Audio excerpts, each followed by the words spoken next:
Hello friends, welcome to my channel. Today we are starting something very exciting. I am going to read and share with you an amazing book titled Don't Believe Everything That You Think. This book is all about how our thoughts can sometimes mislead us and how we can learn to find peace and clarity by understanding the mind better. I'll be reading this book every day, and since it has 17 chapters, we will complete the whole journey together in 17 episodes. So, if you want to truly understand and enjoy the complete message of this book, make sure to follow along days. So, let's begin with chapter 1 and of Don't Believe Everything That You Think.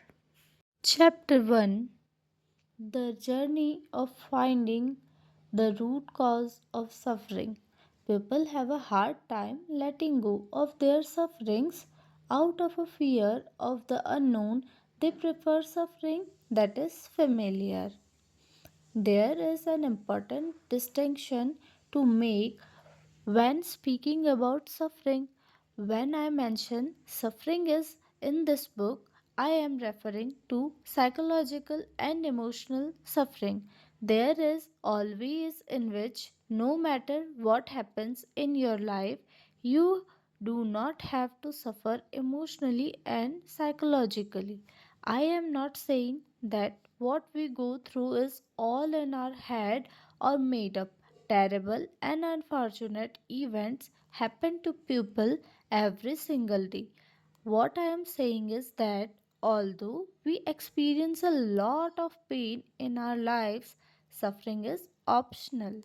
In other words, pain is unavoidable, but how we react to the events and circumstances that happens in our lives is up to us, and that will dictate whether we suffer or not. Buddhist says that anytime we experience a negative event in our lives, two arrows fly our ways. Being physically struck by an arrow is painful. Being struck by a second emotional arrow is even more painful. The Buddha explained in life we cannot always control the first arrow. However, the second arrow is our reaction to the first. The second arrow is optional. When I first heard this quote from Buddha a few years back, I was confounded because although I understood what he meant, I didn't know how I could apply this in my own life. If anyone were given the clear choice of suffering or not suffering, I don't think anyone in their right mind would choose to suffer. How can I just choose not to suffer?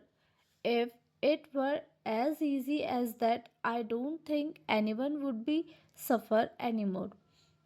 I wasn't until years later that I came across a new understanding of where suffering comes from, that I was able to stop it at its sources.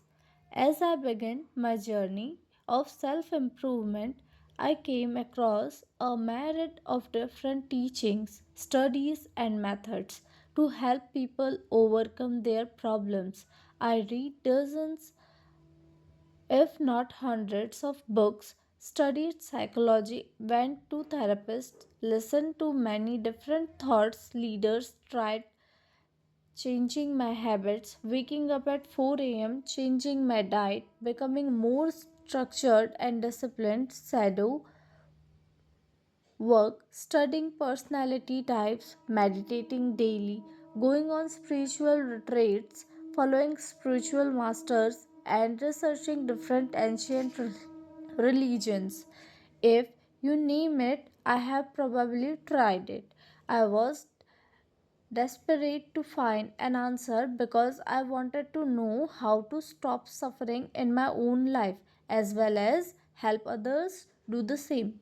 Although some of these things did help me improve incrementally, it didn't stop my suffering. I still always felt extremely anxious, fearful, unfulfilled, irritated, angry, frustrated, and heavy every day.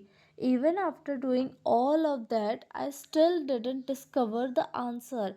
And if I am being honest, I was even more lost than before. I started on this quest. I felt purposeless, helpless, and directionless. I didn't know what to do anymore, where to look, or who to talk to.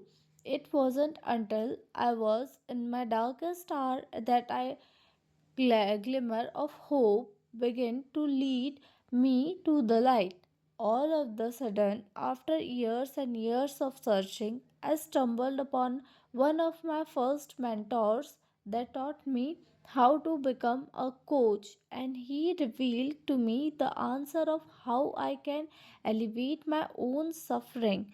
The answer I discovered was in the understanding of how our minds work and how the human experience is created. Thank you.